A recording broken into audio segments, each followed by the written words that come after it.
Hello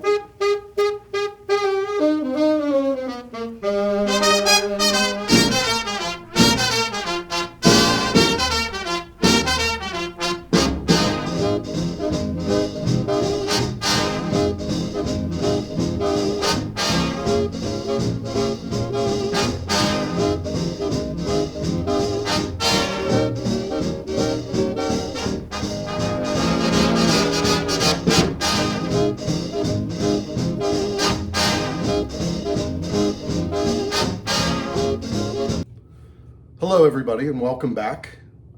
Today we're going to be going over the Colt 1911 45A1.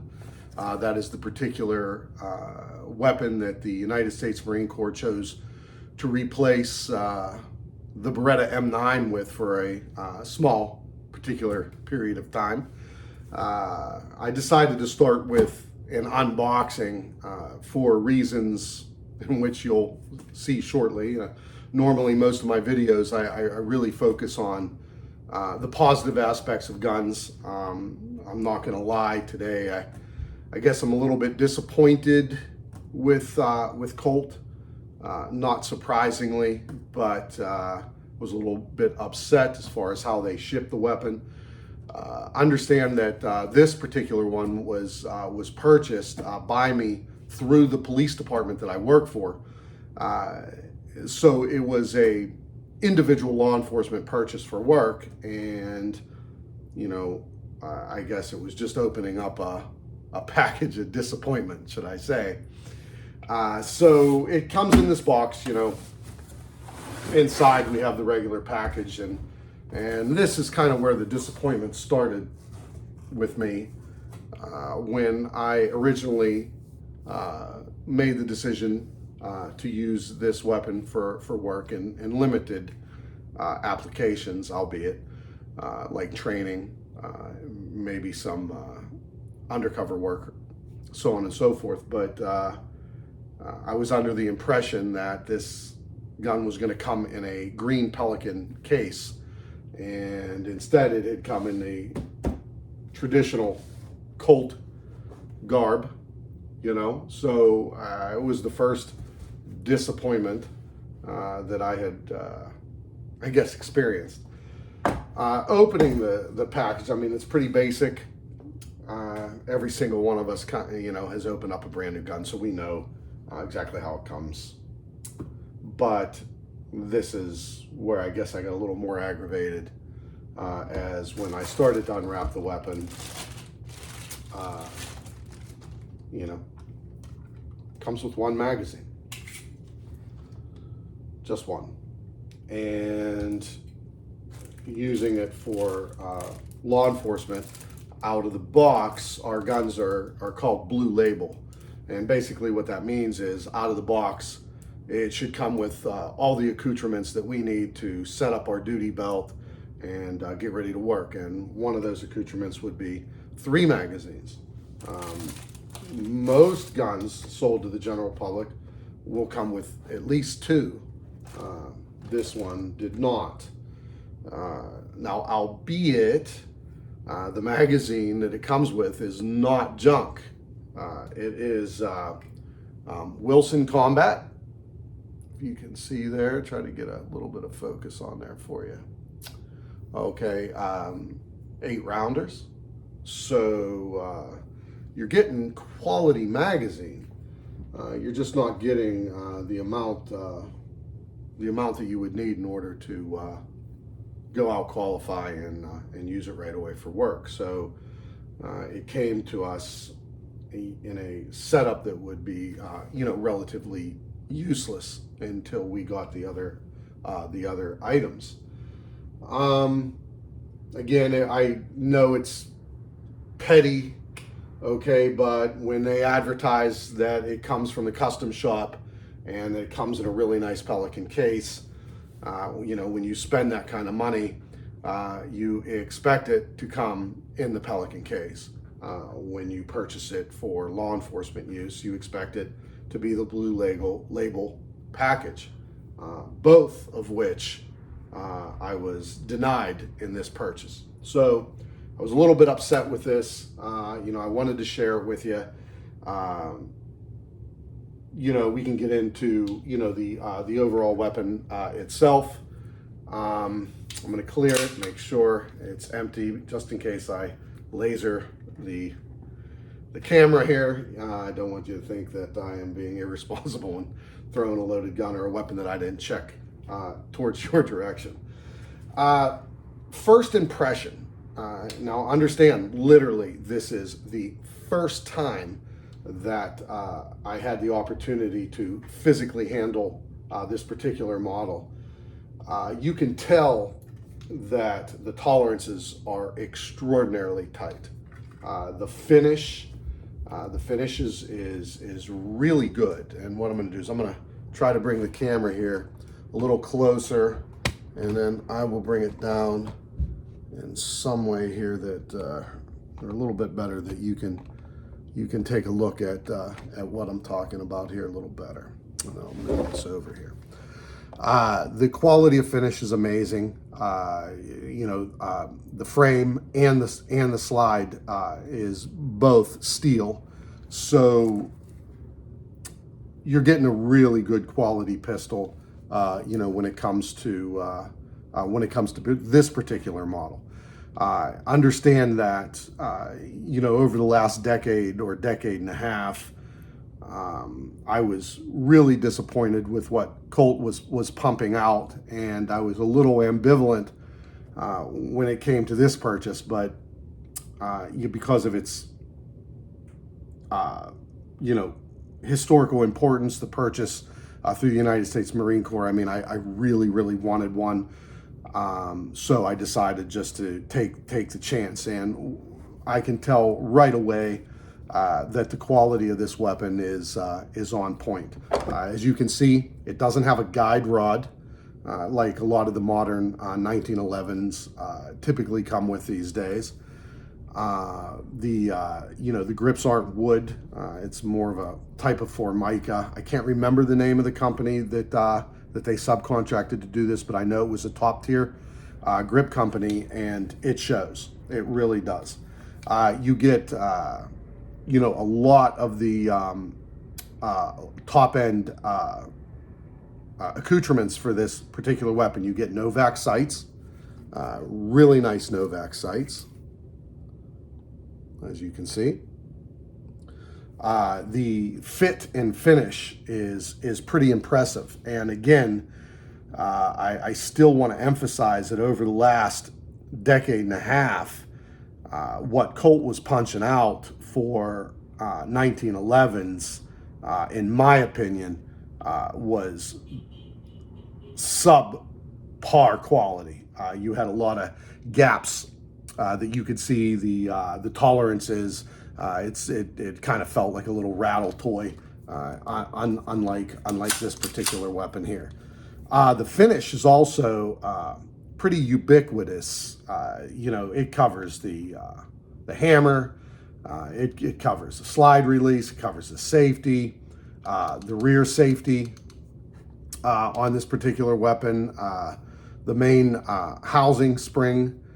Everything is coated in whatever this new coating is. Now, what I do know is when they first came out with this particular weapon, they were using a Cerakote, and the Cerakote was not performing very well, and the United States Marine Corps had to return a lot of these particular M45a1 models in order to get refinished and then sent back out.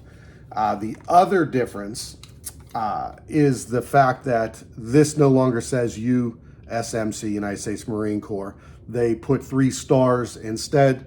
I think that the United States Marine Corps got a little upset that they were selling to the general public, you know, with their stamp on there. So Colt had changed that as well. Again, this isn't a factory pushed out pistol. These are all made in Colt's custom shop, and from everything that I could see quality wise, up to and including a match barrel, you know, you're getting really good craftsmanship, and I'm going to call it I'm going to call it old school craftsmanship. As far as Colt's concerned, I think that, you know, 50s, 60s, 70s, and 80s, Colt was making magnificent pistols. You know, I think somewhere down along the line they had lost their way for a while, and every Colt that I had purchased or had felt from having, you know, someone else purchase one and put it in my hands, I just didn't think that the Colt quality was there. In this particular model, it is. As far as disassembly is concerned, we have the magazine out.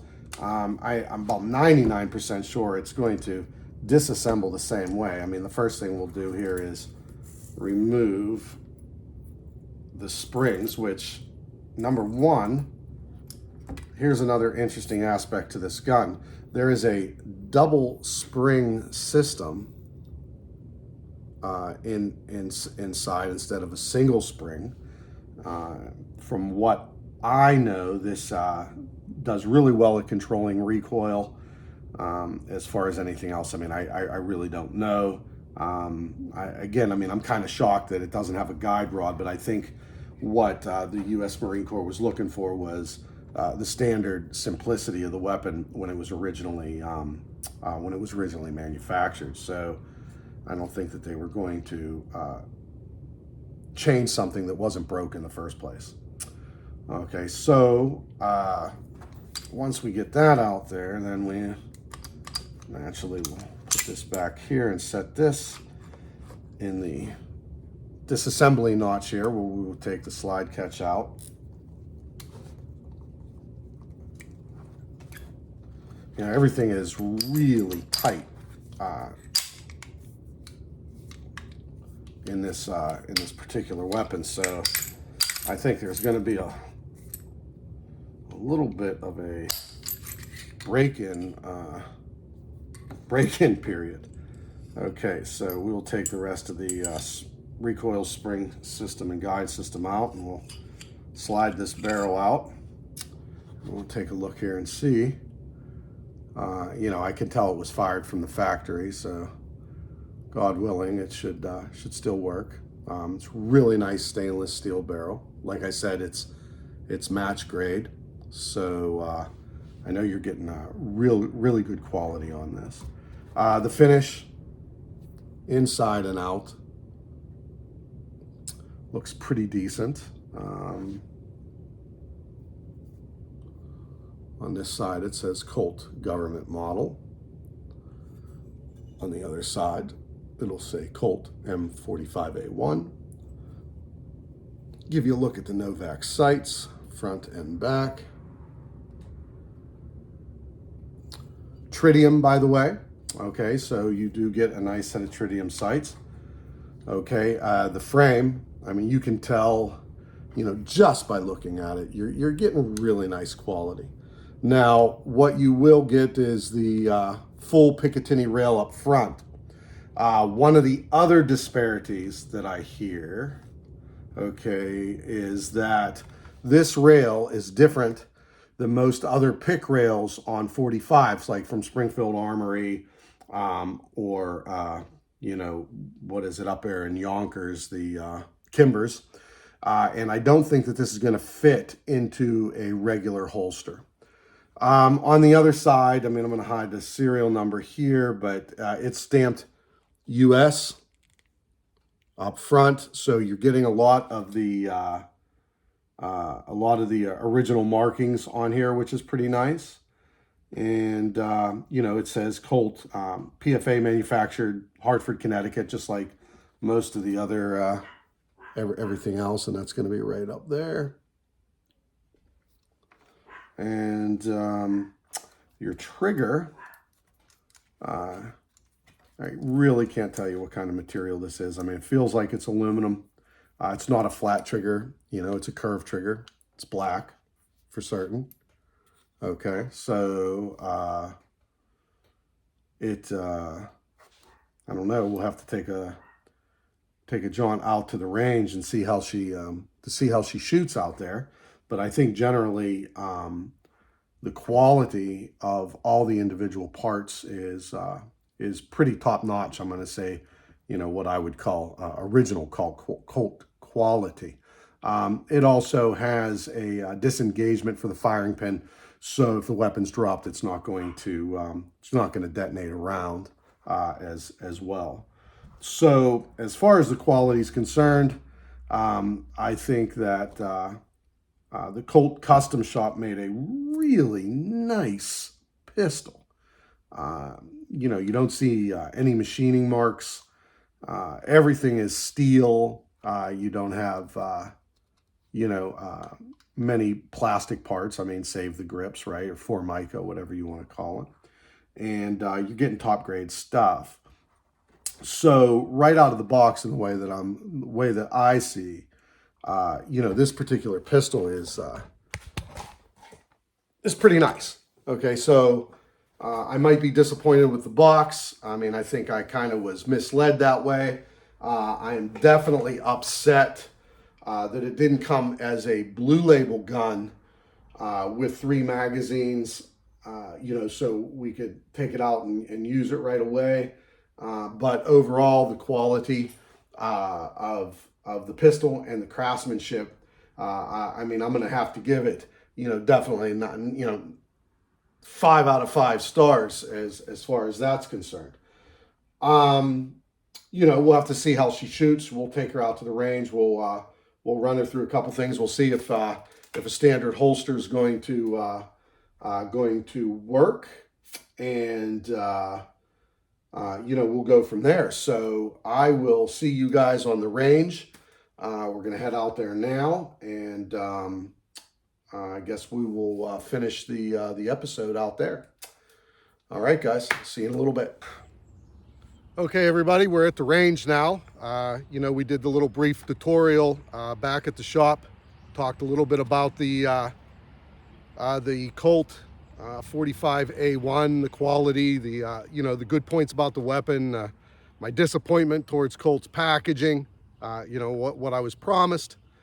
I believe that when we left off, we were talking a little bit about the Picatinny rail and possibly the issues with using whatever 1911 universal holster there is available. And I had made an attempt to try a litany of 1911 style holsters, from Safariland to Blade Tech to a couple custom speed holsters for competition, like for IPSC.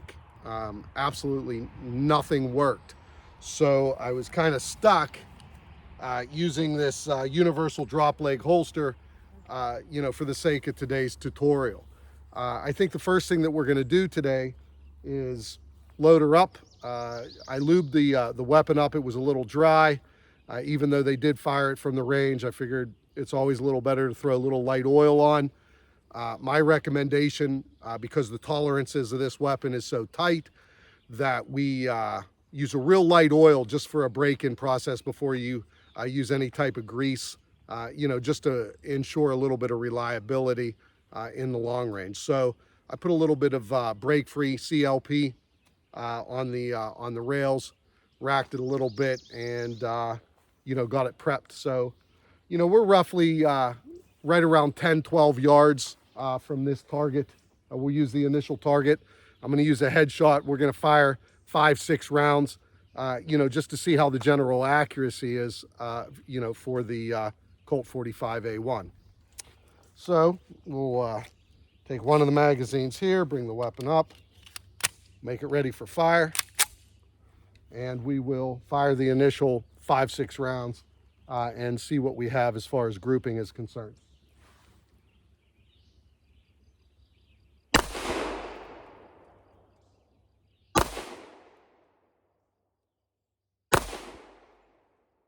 So we had one misfire, well, actually not a misfire, but it didn't go into battery, and it just fell into battery now. You know, we're going to continue shooting. I really think, because of the tolerances are so tight on the weapon, you know, that we're probably going to have a little bit of functioning issues probably for the next couple rounds. So we'll continue.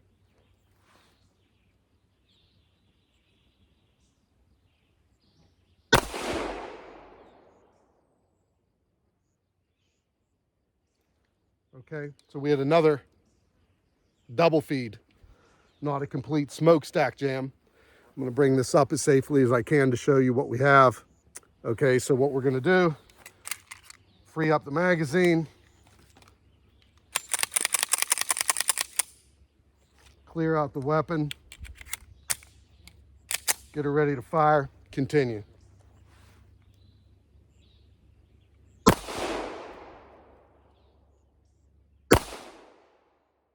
And we have another. So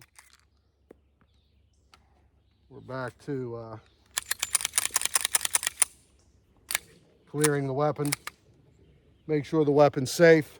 We fired a couple rounds here, so we'll go down range here and let's see what we have as far as accuracy is concerned. We'll discuss these double feeds a little bit later. Okay, so I brought the camera up a little forward to show you what we have as far as grouping is concerned. I really think that this is probably human error. Your general grouping here is probably going to be about 1.5 inches. I'm going to say that that the accuracy in this is probably match grade. I'm going to say that she's definitely a tack driver for a 45. My main concern right now is the weapon not feeding appropriately. Like I said, because it did come from the custom shop, the tolerances are extraordinarily tight. So I think that over a period of time, we're going to see, we're going to see the feeding issue, really clean up here.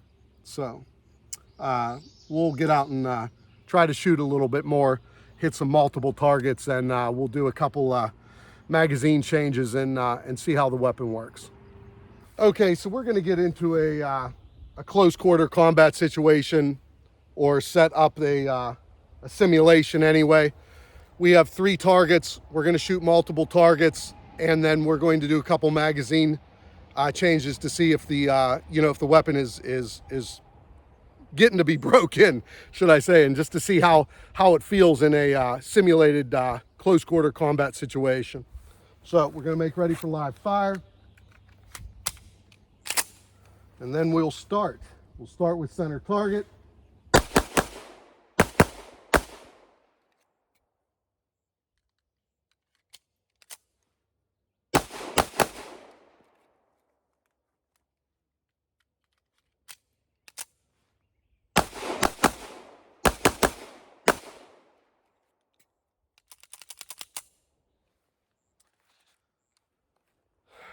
Well, I'd say that that initial smokestack jam of the couple that we had was probably because the weapon's brand spanking new.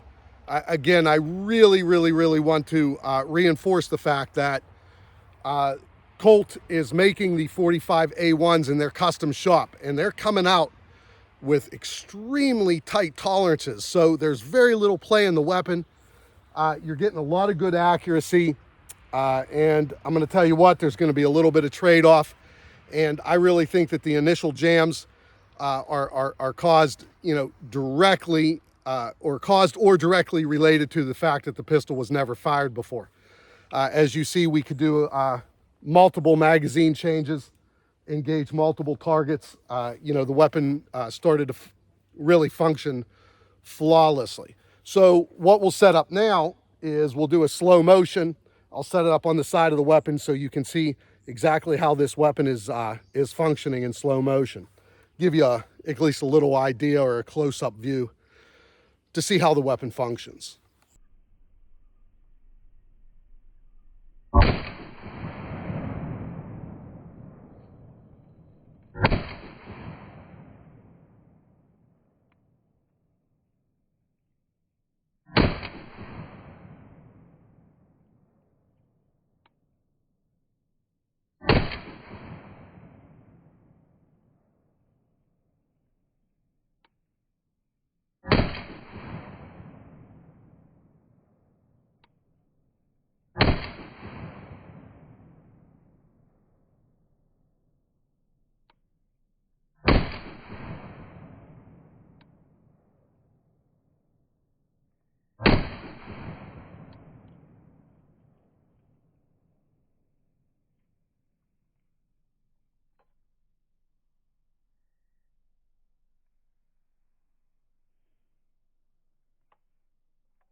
Okay, well, we did a little bit of the break-in period shooting, or actually say shooting to endure the break-in period. As you can see, it was probably two or three or four, I think, jams. After that, when we got into the little close quarter scenario, it kind of cleaned itself up pretty quickly. So God willing, I think we're going to be past that. What we're going to do is use the little circle tree here, the iron, and we'll go through a couple more magazines and see how she fires, engaging multiple targets, but now little iron pie plates. So let's give it a try. We'll make ready for live fire, rack, and we will engage.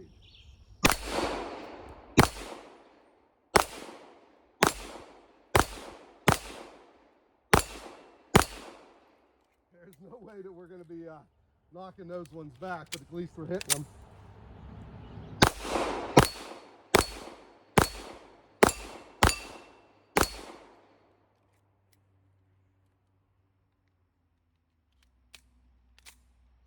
Okay, well, I'm going to put the safety on here.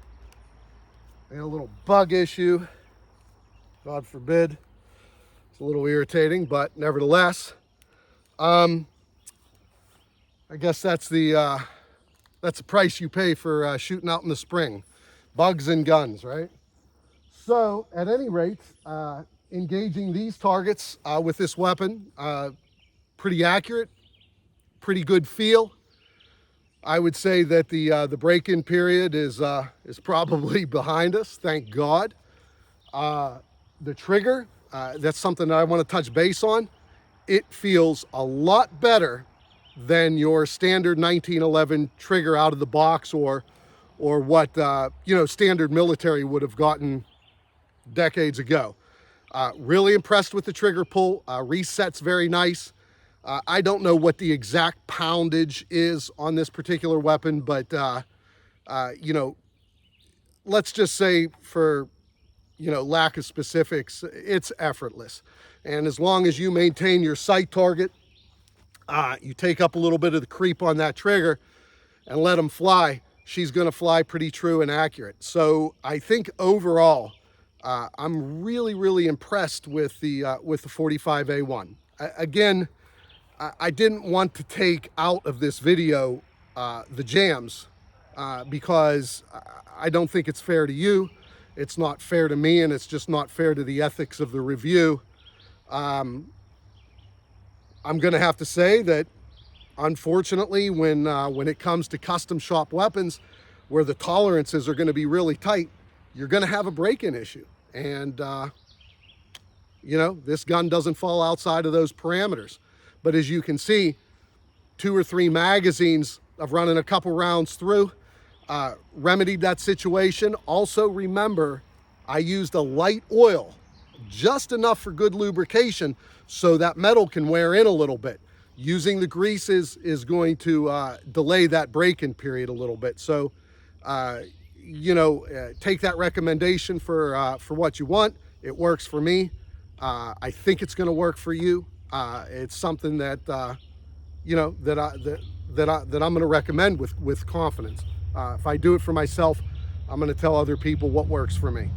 What we're going to do now, I guess, is probably engage in a couple more targets. We'll load up a couple more magazines. We'll go back to the paper target, maybe do a couple transitions and tactical reloads, just to see how easy it is to use, to use the weapon on the job.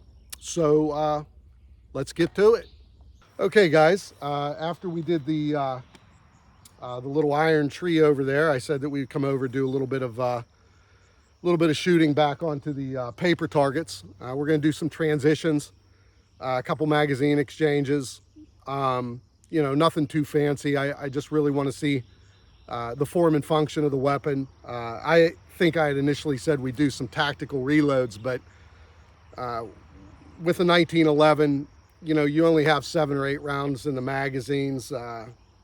Personally, I think doing a tac reload is kind of ridiculous, considering the disparity of the magazine capacities. So we'll do the transitions. We'll run through a couple more magazines and see how she feels in the hands. Okay, so we'll make ready for live fire. And we go.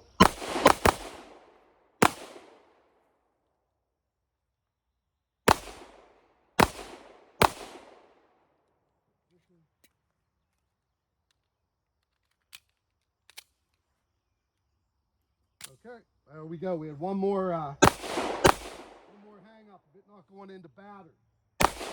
So we'll do.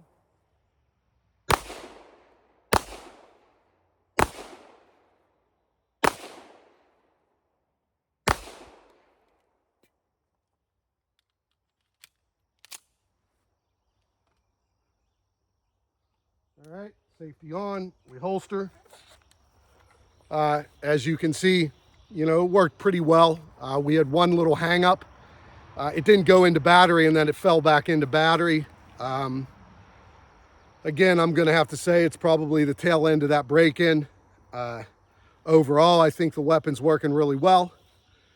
It shoots well. I really strongly believe that, you know, after this day, we're not gonna see any of those issues with it not going into battery completely, or should we say have any smokestack jams or any type of other jamming issues. I'd really like to tie this up or wrap this up with the positives and the negatives of this particular weapon. As I said before, you know, this weapon was purchased to be used in a law enforcement capacity. The immediate disappointment was the fact that it came with one magazine. It wasn't a blue label magazine or a blue label package where we had multiple magazines. It didn't come in that Pelican case that I was promised, or the advertising had promised that. Those were the disappointments.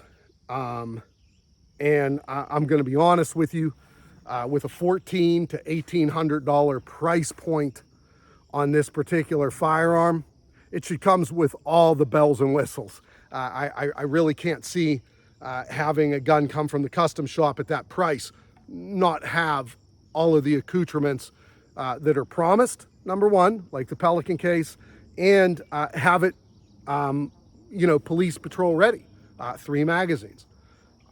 Those are the negatives. The positives of this gun is, well, it comes from the custom shop, has a match grade barrel. The tolerances are amazingly tight. You're getting a competition class gun right out of the box and ready to be used in the street or the field, in police work, security, naturally the military. The Marine Corps had used it for, you know, quite a few years. These are all positives. As far as the break-in period is concerned, I'm really not going to look at that as a negative. Most weapons that are designed from the custom shop or come out of the custom shop that have those tolerances so tight, you're going to have those issues. It's just not going to change. I mean, it just is what it is. You want supreme accuracy, you want amazing tolerances. Okay, you're going to pay for that with a small break-in period. Again, you know, understand that, you know, the price point on this gun is, it's up there. It's up there. So Colt, if you're listening, send the guns with the Pelican case. Send the guns with 3 magazines. Okay, you know that law enforcement are picking this up. You know that it was a military grade weapon used in the US Marine Corps. Why aren't you sending the weapon out with the appropriate amount of magazines? And the Pelican case, I mean, it was a teaser. Okay, it was a teaser. A little disappointed. Wanted the Pelican case with the Colt logo on the outside. Come on, you're a legacy gun company, all right? Act like a legacy gun company. And also, Colt, I'm gonna tell you, if you're listening, you made an amazing weapon. It's probably the pinnacle of what you guys have produced for 1911s. I think the weapon is amazing. Get through that break-in period, you have a gun that's just gonna last you a lifetime. Well, I'd like to thank everybody for tolerating the video, should I say, and if you hit like and subscribe. Appreciate the positive feedback, appreciate the negative feedback. Whatever you guys wanna offer, You know, there's nobody out here in this field that has an ego so big that we can't take constructive criticism. And again, thank you guys. I'm going to hit the range a little bit with this and shoot the rest of the ammo that I brought for the day. All right, guys, thank you very much.